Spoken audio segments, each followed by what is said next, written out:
Hey everyone, welcome back. In today's video, we'll be learning about QuickSort. QuickSort is one of the fastest sorting algorithms out there, but also it can be the most difficult to understand. Okay, so QuickSort, it is a partitioning based algorithm, meaning that we will be dividing the array into multiple partitions and solving each partition individually. And second, with every recursive call that we make for quicksort, one element reaches its correct position in such a manner that all the elements to its left would be smaller than the element, and to all the elements on the right side of the of that element would be greater than that element. That is how we would be creating one partition by placing the element in its correct position, and then we would be applying quicksort on the smaller partitions of the array which would be unsorted. Now let's see what I mean by all of this by actually applying quicksort on one array. Here we have an array which needs to be sorted. Now, in order to apply quicksort, there are three pointers that we need to consider while solving the array, which is LPTR, RPTR, and pivot. LPTR basically is any pointer that is we use to start from the first element. RPTR is the right pointer that we start from the end of the array, and pivot is a variable that plays a very important role in sorting this, because we choose when we start one recursive call, we choose one element as the pivot, and that element after the end of that recursive call goes to its correct position. So we highlighted in the beginning that with every recursive call one element reaches its correct position, and the element that we choose as the pivot would be the one which would be reaching its correct position. So in order to solve quicksort, we choose one R pointer which would L pointer which would be starting from the start of the array, which would be 0 in this case, and then an R pointer which would be starting from the end. And for simplification, we choose pivot as the first element. So 42 would be the pivot in our first case. Now, how do we solve quicksort? We take all these three variables. 0 would be the value of LPTR, 7 would be the value of the RPTR because we start RPTR from the end of the array, and we have taken the first element as the pivot, so pivot would be 42. Now what we see is, when in the first call we do two comparisons. First comparison that we do is we see the value of the LPTR should be greater than the pivot, and the value of the element at the RPTR should be smaller. Till we find them, we keep on moving these pointers. So what I mean by that is, LPTR would start from 42, but since it's equal to the pivot, so we would move forward. Then LPTR would be 1. Again, 1 is smaller than 42, so LPTR would move to the next element, which is 23. 23 again is smaller than the pivot element, so again we'll move to the next one. Again it's smaller. This 69 is the element which is greater than our pivot, so our LPTR stops here, and the value of this index is 5, so we have written 5 over here. And similarly, while doing it for LPTR, after it is completed, we also do it for RPTR. Now the element at the RPTR at the right pointer should be smaller than the pivot. So we look for an element which is smaller than the pivot and then stop at that pointer. So RPTR starts from the end. We compare the end element with 42, which is smaller. So our very first element is smaller itself. So we mark the RPTR value as 7. Now, once we have found the smaller element from RPTR and the larger element from the LPTR, now once we found the value for the LPTR and RPTR, there is another condition that we need to check whether LPTR is smaller than RPTR or not. If it is smaller than LPTR, in that case we swap the two elements present on LPTR and RPTR. So we swap them, and after swapping, we swap 17 and 69. So this is the state of the array after the first swap. Now again we start the loop. So LPTR is at this index and RPTR is at this index. Now again the LPTR starts looking for element which is larger than the pivot. Pivot is 42. Now LPTR would move to the next element which is 47. So it has found an element which is larger than pivot. Now LPTR stops here, but now RPTR goes on its search for looking for an element smaller than the pivot. Since 69 is bigger, it will move to the next element. 47 is again bigger, so it will move to the next element, which is 17. Now RPTR, before moving forward, now the condition that LPTR should be smaller than RPTR is violated. Now since that is violated, so we come out of this recursive call, and just before ending this recursive call, we do the outer swap, and the outer swap happens between the RPTR and the pivot, which is RPTR was at 17 and the pivot was 42. So we swap 42 and 17, and this would become the state of the array after the outer swap.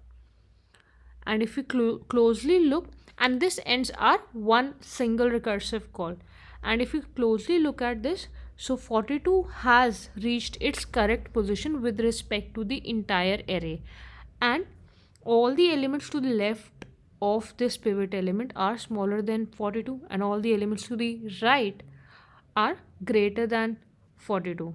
In this way, we have divided the array into two partitions, and now in order to sort it, we know that this part is sorted, 42 is at its correct position, but the other two partitions are not sorted. So we go and further apply quicksort on these two smaller partitions. We have the value of this index, so we'll apply quicksort on start till this index -1, and we'll apply quicksort from index +1 till the last element. So these are the two quicksorts that we'll perform. Again, we'll do the LPTR. LPTR starts from 17, pivot would lie at 17, RPTR would start from here, and LPTR from here. Now LPTR would look for element which is greater than the pivot element, which would be 23, and RPTR would look for element which is smaller than 17, which is correct at 4 as well. So now since LPTR is smaller than RPTR, so we do an inner swap. Inner swap is between LPTR and RPTR. So we swap 2 and 23, and this is the array that comes out of it. Again, LPTR was at this position, RPTR was at this position, LPTR further goes ahead and looks for element which is greater than pivot. It moves to 5, which is smaller, it again moves forward, it moves to 23, which is larger than the pivot element. Now the LPTR stops here. But we had the RPTR. Now it's turn for the RPTR. RPTR would move to its previous element, which is 5, which is smaller than our pivot. Now RPTR is at element 5 and LPTR is at element 23. But now before swapping, LPTR is greater than RPTR. So we won't be doing an inner swap. We would actually be doing an outer swap. An outer swap happens between the pivot element and the element which is present at RPTR. So RPTR was at 5, pivot was at 17. So there is a swap between 5 and 17, which would lead to this being the final array. Now again, if you have a look, this is the pivot element, and after this, all the elements to the left of the pivot element are smaller than the pivot element, and all the elements to the right are larger than. So this would further be divided into two parts. But now, since the second part is of one element only, we won't be going further, because we need at least two elements for going further. So this case, only one recursive call would be made. Like, this recursive call would be made, but this won't perform any computation, it would just return back. Now the first part is, again we start lptr at 5, pivot would be at 5, and rptr would be starting from the end. And that is how the complete array would be solved. And again here, for the right side, one recursive call would be made, and till we reach to one element, all the recursive calls would be made, and each partition would be solved independently. And one thing to note here is that we are following recursion in order to apply quicksort. And whenever recursion is applied, there is one point to note, that there would always be a base condition. So base condition in our case is that the size of the element of the array, partitioned array, should be greater than 1. And how we would be identifying this is, we would be maintaining a last we would be basically maintaining the indexes from where the array starts and ends, which would be last and first. So first has to be smaller than last. If it is equal, that means there is only one element, and that would be the base case, and we would be returning our recursive call. Now let's talk about the time complexity of quicksort. So the worst case time complexity for quicksort is O of n square, and the best case time complexity of quicksort is O of n log n. So that is why quicksort is considered to be a faster algorithm than bubble sort, selection sort, and insertion sort. There would be another sorting algorithm, merge sort, that we would be learning in the next video, whose worst case time complexity is also O of n log n, but it consumes a bit more space, because of which quicksort is considered more efficient than merge sort. So let's see how we write at the worst case and the best case complexity for quicksort. So let's first look at best case time complexity of quicksort. The best case would be if we choose pivot in a way that it divides the array after each recursive call into half. So if after each recursive array the array gets divided into half, so if we did n comparisons, n elements were parsed in the first recursive call, then we would be parsing 2 into n by 2 in the second call, because we have seen that we would divide it into two partitions of n by 2 size each. So we would be parsing 2 into n by 2, and so on. If we further divide both the arrays into half, so it will be 4 into n by 4, and so on. So it reaches till, for example, if it goes up to k levels, so the last level, the base condition, what it was, the base condition was that the partition reduces to one element.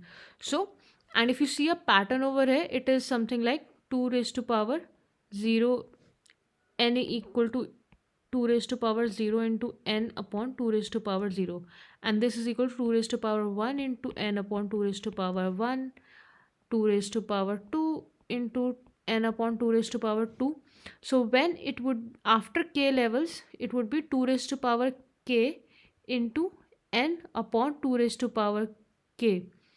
So after k steps, it would be 2 raised to power k into n upon 2 raised to power k. So if we sum all of this is like 2 into 0 upon 2 into 0. So we cross all of this, and it would be, answer would be k times, or k into n. So we have to basically find the value of k. And if you observe that n by 4 is actually the n by 4, n by 2, n is actually the number of elements present in the partitioned array. So the last level, the last recursive call would have only one element, and the value of the number of elements in that level would be 2 n upon 2 raised to power k, which would be equal to 1. So this is the equation that we'll arrive at. If we take log on both sides, log to the base 2, so log n would be equal to k log 2. So k would be equal to log n, and that is how we derive at the time complexity n into log n, because here we saw the number of the elements that we would be parsing, the number of times that would be parsing the elements would be k into n. So k's value is log of n, so the time complexity would be n of log n. And similarly, the worst case would be that after every iteration we are only solving one element and we are parsing n minus 1 elements. So that is why after every recursive call we are only reducing the number of iterations by 1. So it would be like n minus 1, n minus 2, and so on till 1. And this is similar to the linear sum that we have read about in maths in school times. So this would be the linear sum formula, which would be almost equal to O of n square. So that is the worst case time complexity. Now let's quickly move to the space complexity. Worst case space complexity for quicksort is O of n, and the best case is O of log n. This is the space occupied by the recursive call stack. So in the worst case, we see that after every recursive call we only reduce the we only one partition is of size 0 and the other partition is of size n minus 1. That is why we would be doing this till n.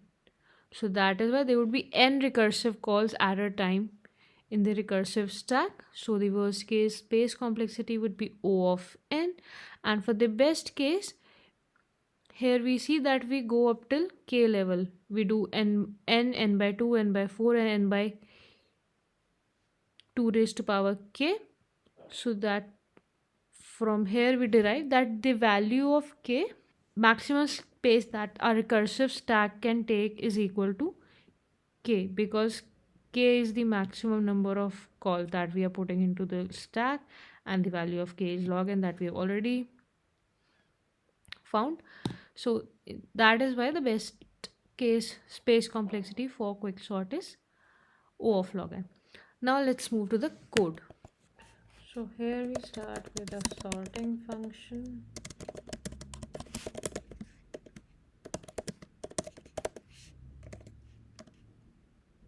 And since we know we'll be involving partitioning also in it, so we'll also be taking two variables as start and end. Now we take a left pointer, which will be starting from the start, and we take a right pointer, which would be equal to end. And then the most important of all, there would be a pivot element which is equal to the first element. So while understanding the algorithm, we did two things. We checked till pivot is, we have to go ahead and using the left pointer, we have to go ahead and look for an element which is greater than the pivot. So till the time our pivot is greater than the element which is present and at the left pointer, so we have not found our element. That means we'll keep on incrementing the left pointer. That is what we do. And similarly we do it for the right pointer. So for right pointer, the condition would be till the pivot is less than the right pointer, because from right pointer we have to find a smaller element than pivot. So the condition would be opposite while we add it to the while loop.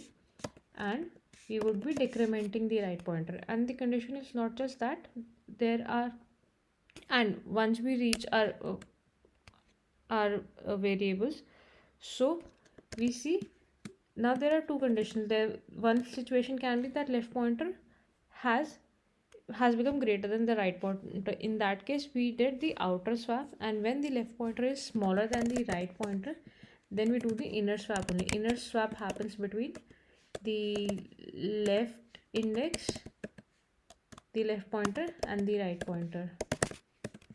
So if it was not smaller, if left pointer was not smaller than the right pointer, then in this case we do the other swap, where we swap the start, the element present at the start, because that is the pivot right pointer. So this was the else condition for it. But there is something missing. Firstly, we have, this is a while loop, so if even we do swapping once, we have to continue doing swapping for one complete recursive call. So what would be the condition? Where does that comparison stop? Till left pointer is smaller than right pointer. The moment left pointer becomes greater than the right pointer, we come out of our swap. This is the condition. So this swap between the start and the right pointer happens after this complete while loop is done executing. And even the case could be that this, when we are doing this swapping, this iteration of finding the element which is larger than pivot or smaller than pivot, in that case also left pointer can can become greater than right pointer. Then again we have to stop the increment of pointers, so we add the condition here as well, that left pointer has to be less than or equal to right pointer. And similarly over here also, less than or equal to right pointer. This is the situation, this is the condition. Now there is one swap function that we have not written, so we'll just go ahead and write this swap function as well. It will do the swapping in place, so we do not have to return anything. It takes in as input an array and two indexes, which would be int variables only. So what we do is, firstly we see if index 1 equal index 2, then we don't do any swapping, so we can maybe just print out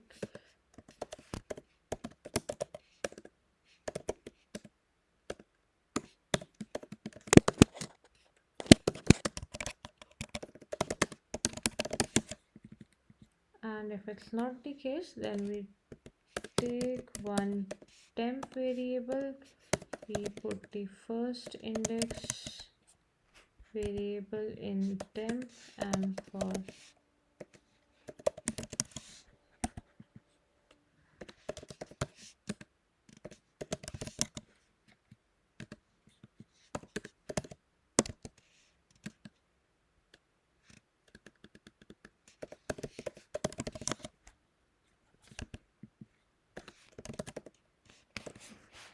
so this was the swap part.